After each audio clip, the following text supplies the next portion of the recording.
श्री गणेशाय नमः।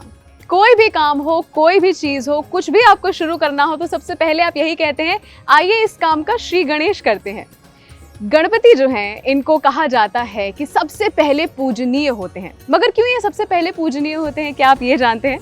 अगर नहीं तो आइए आपको बताते हैं इसके पीछे की बहुत ही प्यारी सी कथा। तो ये जो कथा है ये आपको अलग अलग पुराणों में मिलेगी। ये आपको स्कंद पुराण में मिलेगी, गणेश पुराण में मिलेगी, शिव पुराण में मिलेगी, ब्रह्म वैवर्त पुराण में मिलेगी। अलग अलग पुराणों से कथा कुछ यूं आती है कि एक बार माता पार्वती जो है वो नहाने को गई। नहाने जाने से पहले उन्होंने अपना जो कक्ष है उसकी रक्षा के लिए अपने बदन से जो मैल उतरा उससे, कुछ लोग कहते हैं चंदन भी था, उससे उन्होंने एक छोटी सी प्यारी सी मूर्ति बनाई और अपने जो प्रताप है उससे उस मूर्ति के अंदर उन्होंने प्राण स्थापित किए। ये जो स्थापित प्राण थे और ये छोटा सा जो गुड्डा उन्होंने बनाया जिसमें प्राण अब आए, इसका नाम उन्होंने रखा गणेश। अब ये जो छोटा सा गणेश था उन्होंने इसे बाकायदा बताया, रूल समझाया कि तुम मेरे लिए मेरे इस कक्ष की रक्षा करोगे। मैं नहाकर बस यूं आती हूँ, चाहे कोई भी इस कक्ष में आने की कोशिश करे तुम उसे अंदर मत आने देना। ऐसे में कुछ ही देर में वहां पर शिव जी का आना हुआ। शिव जी जैसे ही वहां पर आए, इस छोटे से बालक को कक्ष की रक्षा करते हुए देखकर उन्हें बड़ी हंसी आई। उन्होंने कहा, हटो बालक, मुझे अंदर जाने दो। मगर बालक तो अड़ गया। उसने कहा कि मैं आपको किसी भी तरीके से अंदर नहीं जाने दूंगा, क्योंकि मेरी माता जो है पार्वती, उन्होंने कहा है कि कक्ष के अंदर कोई नहीं जा सकता।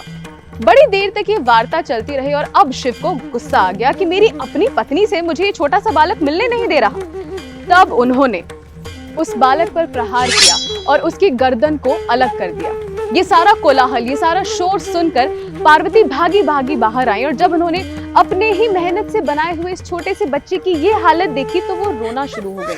उनका प्रलाप जब इतना ज्यादा बढ़ गया तो शिव को बहुत ज्यादा संताप हुआ, बहुत पछतावा हुआ। तो ऐसे में शिव ने अपने ध्यान से और अपने प्रताप से एक गज का सर जो है उसे लेकर उस कटे हुए बदन पर लगाया और उसके बाद गणपति जो है उनका ये नाम पड़ा। जब ये बच्चा वापस से अपनी मूर्छा से वापस आया तो फिर उसे शिव जी ने यही कहा कि क्योंकि तुमने मेरी पत्नी और अपनी माँ पार्वती के लिए इतना सारा डेडिकेशन जिसे कहते हैं वो दिखाया है, इनकी तरफ तुमने इतना ज्यादा प्रेम जो है वो दिखाया है, तो इसलिए आज के बाद किसी भी गण की पूजा से पहले, किसी भी देव की पूजा से पहले तुम्हारी पूजा की जाएगी। और इस तरीके से गणेश यानी गणपति जो है वो सर्वप्रथम पूजनीय बने। तो ये थी गणपति की कथा। आपको कैसी लगी हमें जरूर बताइए नीचे कमेंट सेक्शन में, और ऐसी और कथाओं के लिए देखते रहिए धर्मा लाइव।